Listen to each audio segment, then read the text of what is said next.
Harry Potter and the Sorcerer's Stone Mystery at Hogwarts. What's up, everybody? Welcome back, Mona Morrissey again. We are here with another episode going over some of the vintage items from the Harry Potter universe. This board game right here is very much like Clue. It plays like Clue, but of course it's better. It is a Mattel game that was made in 2000, and so it has all the awesome details from the book that we all love so much. This is what the board looks like. So essentially, like I said, it plays very much like Clue, and what you'll do is divide into teams. You can play with 2 people, you can play with 8 people. It really is up to you. And there's 3 different types of cards. You have character cards, you have spells, and you have locations, essentially. So what you want to do is find out who cast what spell and where. So you're going to have to divide the cards into 3 different ones. So you've got the location cards that look like this: the Great Hall, History of Magic, Potions Class, Filch's Office, Defense Against the Dark Arts, Flying Class, Transfiguration, Herbology, and the Library. You've got your characters: Crabbe, Draco Malfoy, Ron Weasley, Hermione Granger, Goyle, and Harry Potter. Then, of course, we need the spells, right? We've got our spell cards: Locomotor Mortis, Alohomora, Sleeping Potion, Petrificus Totalis, Wingardium Leviosa, Forgetfulness Potion. So you're going to divide these up. You're going to shuffle each individually. You're going to pull 3 cards, 1 from each pile, and you're going to put them in to Fluffy's envelope. Fluffy is going to protect the 3 cards, and then you're going to take all of the 3 piles, shuffle them all together, and divide them to each player.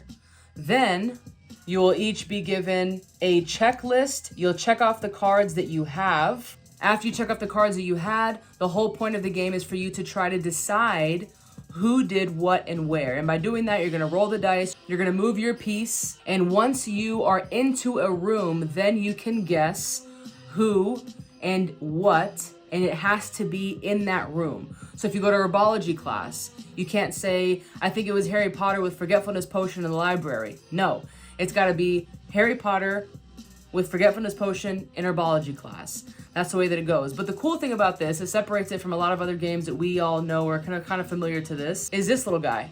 So you've got this ghost. It's actually going to be around the board.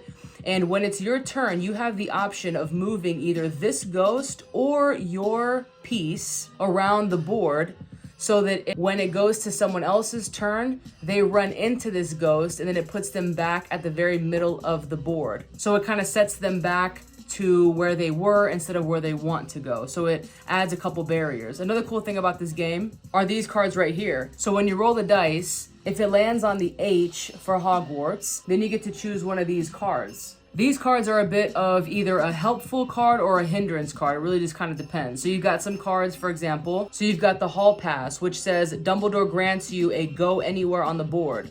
So if you're pretty sure that it was Harry Potter with the Forgetfulness Potion in the library, you can go to the library, make that guess, and then hopefully you're right. If nobody else can prove you wrong, then you can go up to Fluffy and say, hey, I got it. I know what I'm doing now. And then Fluffy's going to be like, all right, cool, I'll go to sleep. Here's the cards. That's basically how it's going to go. Another card is, this card allows you to switch places with any player on the board, which is super cool because it allows you to get closer to that prediction that we want to make. A couple other cards look like this, which basically allow you to fill in that blank on the board. So here's the board, right? And if we have this card, we see that it has yellow footprints.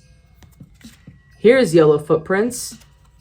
So this card goes here, which tells us that this connection is with this card. So if you pull this, then it allows you to go straight here from wherever you were on the board. So it's very similar to what we know as Clue, except for it's better because it's Harry Potter. I hope you guys enjoyed this episode of Harry Potter and the Sorcerer's Stone Mystery at Hogwarts. It's a phenomenal board game. Yes, it's a vintage, but it'll never go old. It's great.